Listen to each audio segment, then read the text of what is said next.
सब्सक्राइब करें हमारे YouTube channel को और बेल आइकन दबाना ना भूलें।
close till I get up. Time is barely on our side. I don't wanna waste what's left. The storms we chase are leading us, and love is all we'll ever trust. Yeah, no, I don't wanna waste what's left. And on we'll go, through the wastelands, through the highways, till my shadow turns to sun rays. And on we'll go, through the wastelands, through the highways, and on we'll go.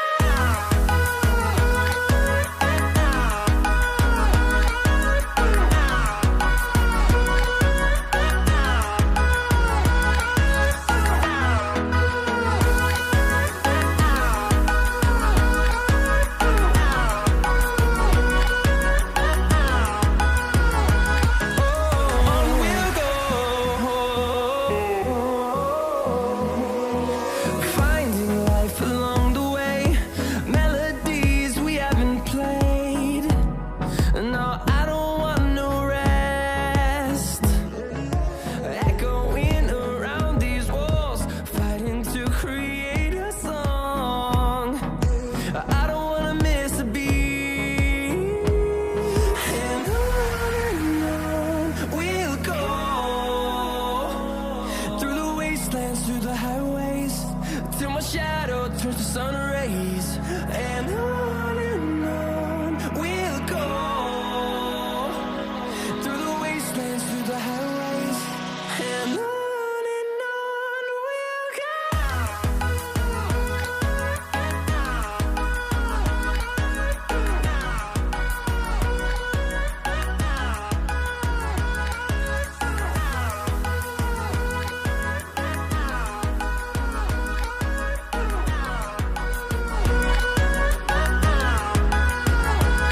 And we'll grow in number, fueled by them to see the horizon, turn us to thousands.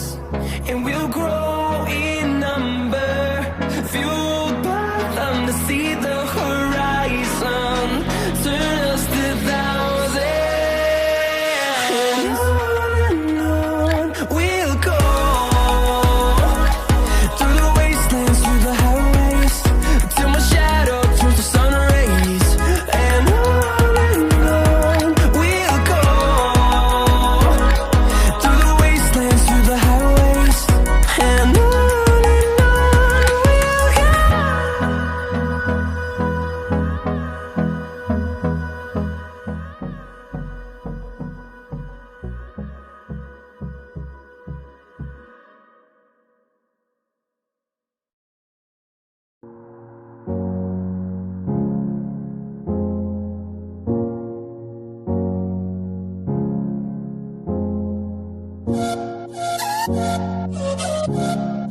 go.